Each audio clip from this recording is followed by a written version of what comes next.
estos tres grandes compañeros. Mire, hoy el presidente López Obrador dio su comentario luego de que la Secretaría de Relaciones Exteriores de México diera a conocer que nuestro país, México, y el gobierno de Chile remitieron al fiscal de la Corte Penal Internacional la situación del Estado de Palestina, así le llaman ellos, ¿no? A fin de que se investigue la probable comisión de crímenes de su competencia. Y el presidente aclara en la mañanera que lo que México quiere es la paz, que no se toma partido por ninguna de las partes, vale la redundancia, dice, aunque suene redundante, ni por Israel, así lo menciona con nombre y apellido, ni por Palestina, ni por Hamas.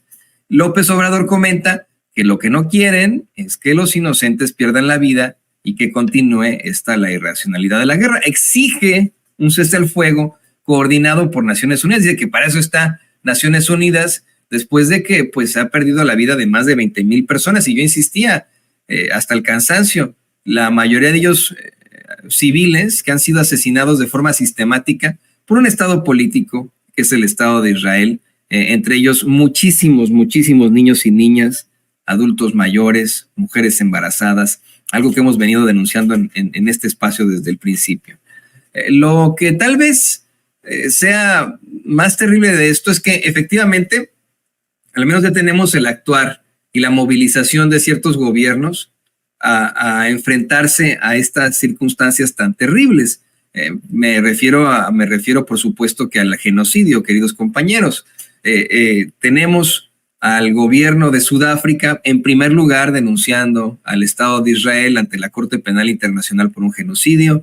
Finalmente, esta semana, el gobierno de los Estados Unidos le exige, ya como exigencia fuerte, al gobierno de Israel que le baje a la confrontación. Y ayer tienen un conflicto que se podría considerar hasta fuerte en cuanto a la diplomacia entre ambos países, y tomando en consideración que Estados Unidos pues sigue financiando este genocidio con nuestros impuestos, los impuestos de los que vivimos aquí en Estados Unidos. Seamos inmigrantes o no, seamos indocumentados o no, todos pagamos impuestos acá en Estados Unidos, y con ese dinero se está financiando este genocidio que también finalmente está siendo denunciado por algunos políticos que no querían hablar en su momento, como Bernie Sanders. Pero le decía,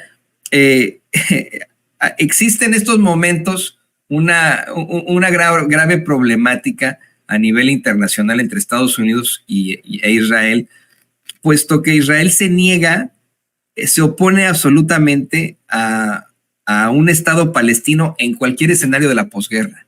Y esto ocasionó una problemática directa con la Secretaría de Estado, con el secretario de Estado de la Unión Americana, la cual, expone su molestia, su oposición a esto, y llama a tomar medidas al respecto.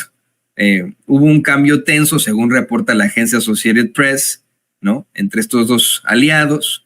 Se plantea que Blinken incluso le señala que Israel nunca tendría una auténtica seguridad sin una vía hacia la independencia palestina, y Netanyahu se suelta a decir que ellos continuarán con el genocidio hasta que alcancen sus objetivos de destruir a Hamas, que es una mentira.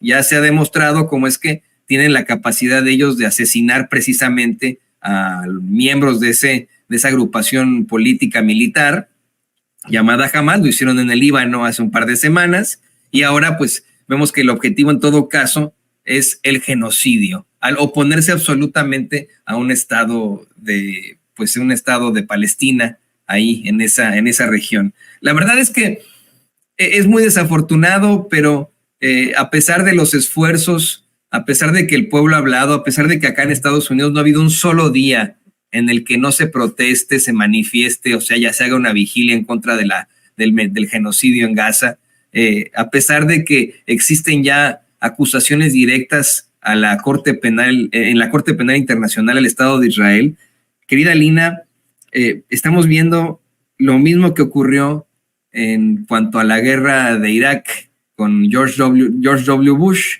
que a pesar de del clamor internacional, y a pesar de que nunca encontraron armas de destrucción masiva, el ejército de Estados Unidos se mantuvo en ese país años violando derechos fundamentales, de los iraquíes, y lo mismo ocurrió en Afganistán, querida Lina.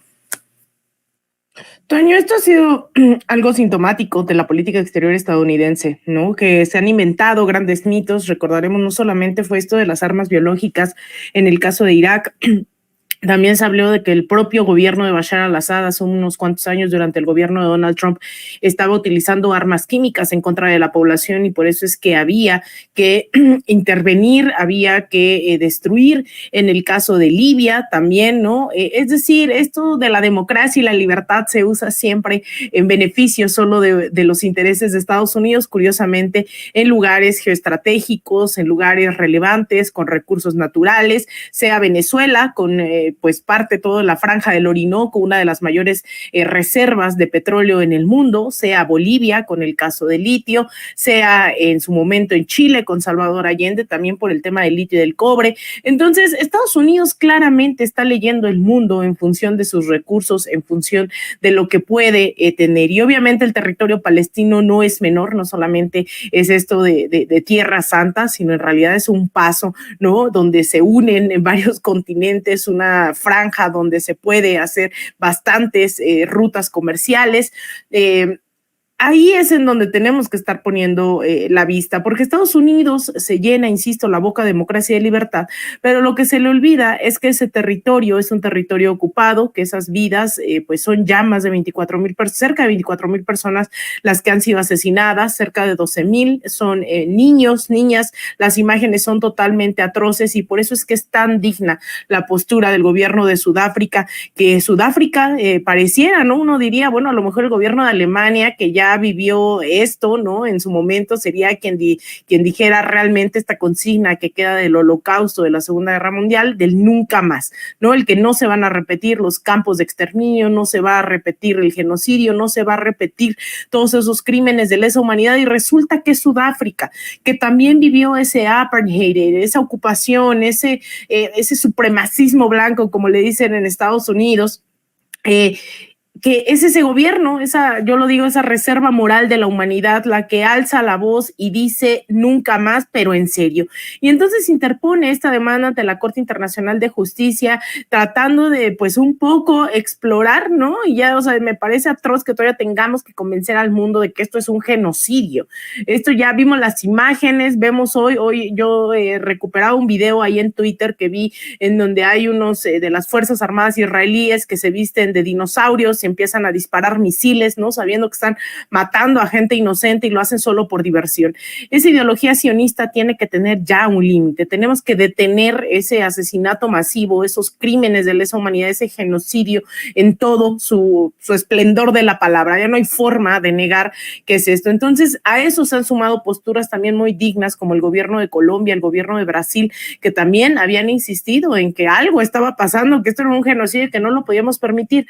Y se entiende que el gobierno de México, siendo el primer socio comercial de Estados Unidos, que compartimos miles de kilómetros de frontera, que tenemos también ahí el caso Ayotzinapa de por medio, a Tomás Herón en Israel y demás, a lo mejor no fuera la misma situación que posicionarse como lo ha hecho el gobierno de Cuba también.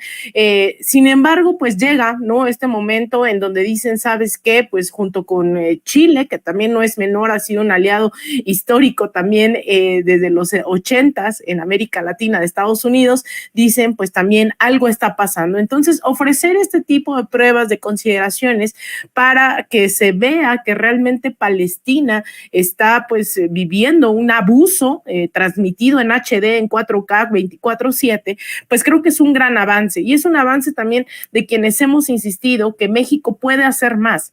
Yo sé que el gobierno mexicano pues no es como que con la mano en la cintura la tenga tan fácil como en otros casos, como en Bolivia, como en Perú, que ha tenido posturas sumamente dignas, de avanzada, rupturas diplomáticas. Yo sé que no es el mismo caso, sin embargo, insistirle a la gente de México que una cosa es lo que no puede hacer el presidente López Obrador, y otro lo que nos corresponde como ciudadanía, como mexicanos y mexicanas. ¿Dónde está nuestra bancada de senadores? ¿Dónde está nuestra bancada de diputados diciendo alto al fuego?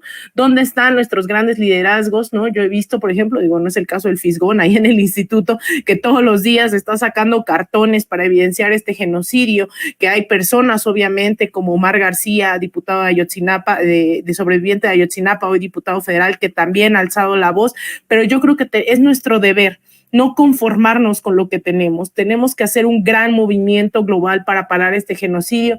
De otra forma, esto, querido Toño, compañeros, audiencia, no se va a detener tan fácilmente. No, ¿y dónde está nuestra canciller Alicia Bárcena? Bueno, ahorita está en Washington, D.C., en esta reunión de alto nivel con, funcionarios de seguridad. Ahí está la foto, ¿no? Que se tomaron en medio de la nieve, porque está la situación muy dura acá en cuanto al tiempo. Pero la pregunta va precisamente, metafóricamente hablando, ¿dónde está Alicia Bárcena? ¿Dónde está Esteban Moctezuma, nuestro embajador de México en los Estados Unidos? Ahí haciendo algún tipo de gestión. ¿Platicó algo de esto Alicia Bárcena y Esteban Moctezuma ahorita que estuvieron con Anthony Blinken? ¿Dónde están los representantes también de la comunidad judía en México? Mire, en todo el mundo, cientos de miles de judíos se oponen a este genocidio y dicen, no lo hagan en mi nombre, por favor no hagan esto en mi nombre, no maten en mi nombre. ¿Dónde están los representantes de este tipo de circunstancias en México? ¿No? También esa es la parte que tendríamos que cuestionar, porque bueno, ahí están los senadores, pero los senadores y senadoras, diputados y diputadas están de vacaciones en estos momentos, ¿no? Y yo la verdad es que no confío mucho en ellos, ¿no? No digo, pues, cuando me dicen, ahí viene el politicazo senador o diputado, bien por ahí, ¿no?